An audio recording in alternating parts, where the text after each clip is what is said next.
Ассаламу алейкум, Махквай. Добрый вечер, дорогие друзья, уважаемые подписчики канала.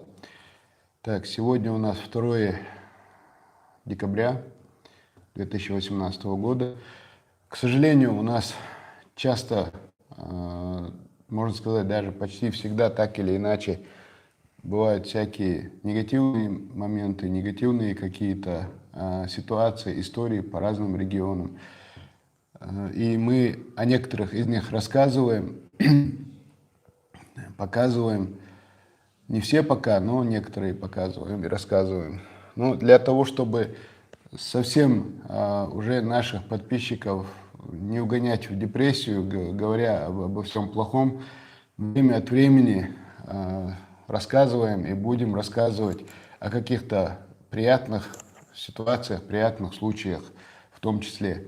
Вот буквально несколько дней назад позвонила снова женщина из Таджикистана, София ее зовут, если не ошибаюсь. Позвонила снова для того, чтобы поблагодарить наш канал. Дело в том, что эта женщина из Таджикистана, звонила около месяца назад, просила помочь выяснить судьбу ее брата, гражданина Таджикистана, который находился в местах заключения в одной из колоний Красноярского края. Валикум ассалам, масара дересху. Так, находился в одной из колоний Красноярского края. Они почти полгода, больше 4 месяцев не могли никак связаться со своим братом, не могли узнать, как он, что с ним. Он никак не отвечал на письма, на сообщения какие-то.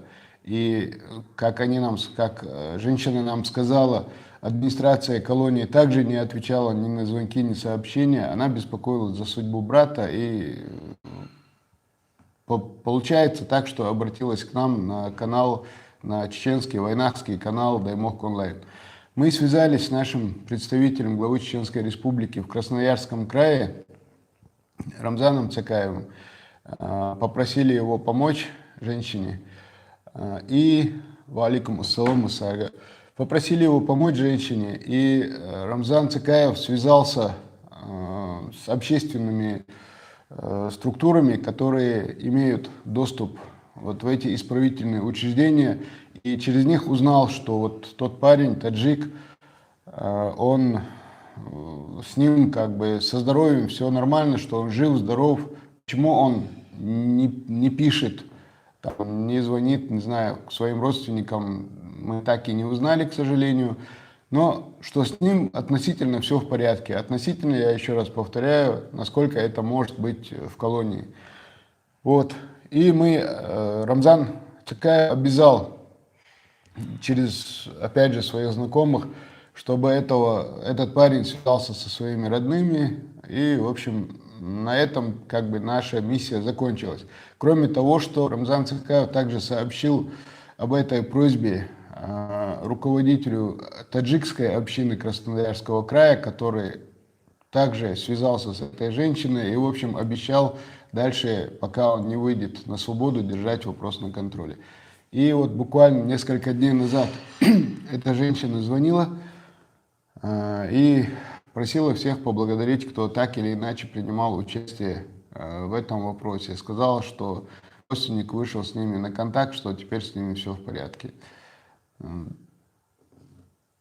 Такая маленькая новость, она для того, чтобы немного разнообразить неприятные новости, как говорится, на нашем канале. Таких новостей у нас достаточно много, приятных тоже, я буду о них тоже рассказывать. Вот такие дела. Всем спасибо, приятного воскресного вечера, всем удачи. Аддики Шумасера.